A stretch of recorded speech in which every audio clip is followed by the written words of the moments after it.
A couple of weeks ago I got a call from the lady whose grandfather clock I repaired a couple of years ago now, to say that the clock had stopped ticking. So I went along and picked it up and brought it back to the workshop to see what had gone wrong. I was disappointed to see that it stopped ticking. You'd expect I did a full service on this clock and I expected it to be going for a few years on, but anyway, it had stopped, so I thought I'd better see what it was that has caused it to stop ticking. So before I took the movement out of the case, I checked that the pendulum was swinging backwards and forwards. The weight of the pendulum wasn't hitting the case. I checked that the weights weren't also snagging against the case. I then wanted to check that the movement itself was dead level. You want to get it level, so I checked with a spirit level on the side of the movement just to make sure that it was level. You need to check that the movement is level for an even swing of the pendulum. Next thing to check that there was an even beat of the clock. In other words, a regular tick and tock, tick and tock equally distant from the centre of the pendulum. If it had been out, what you do, you can bend the clutch. You can bend the clutch here, either one way or the other, to put it back into beat. But that was okay, so I was still confused as to why it would stop ticking.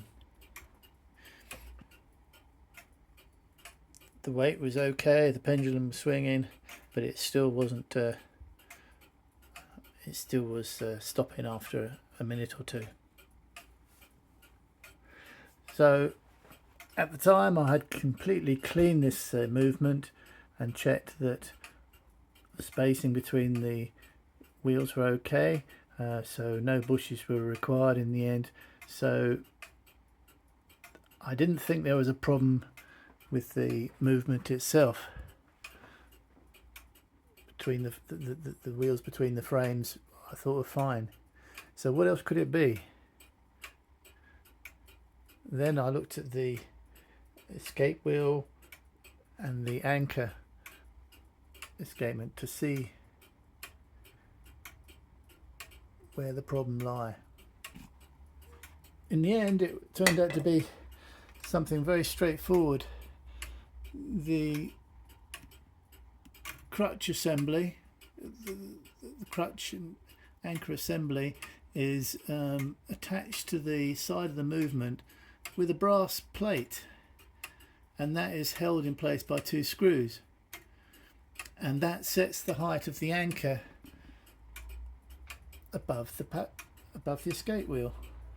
And what had happened, the screws had come slightly loose and that mount had actually dropped downwards, which meant that the anchor was hitting the pallet wheel.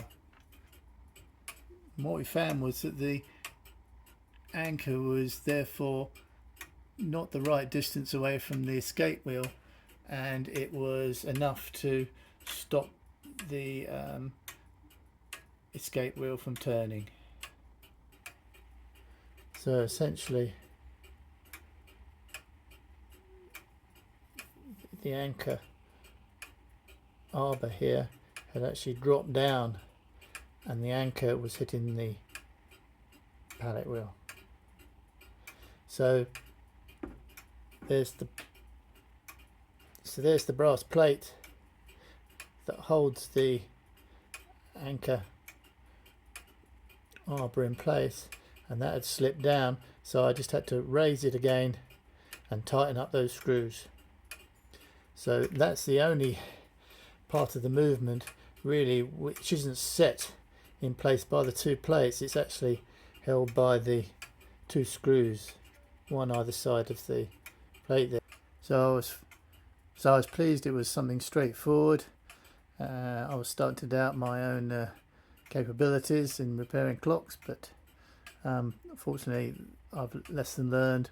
Make sure that things are screwed down correctly, and if necessary a little bit of screw locking compound on the two screws that hold the brass thing in plate would be a good idea, just to guarantee that it doesn't move again in future. So I made this video just to give a few pointers on what to check if a pendulum clock has stopped ticking.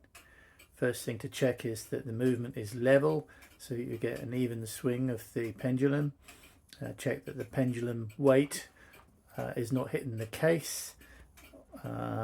Also check that the pendulum is supported on its hanger correctly. Sometimes people go in there and they move the pendulum off its hanger and don't put it back properly. So check that's okay. Check that the clock is in beat still. It should be if you left it that way, but to check that there is an even tick and tock, and adjust the crutch appropriately if it's not.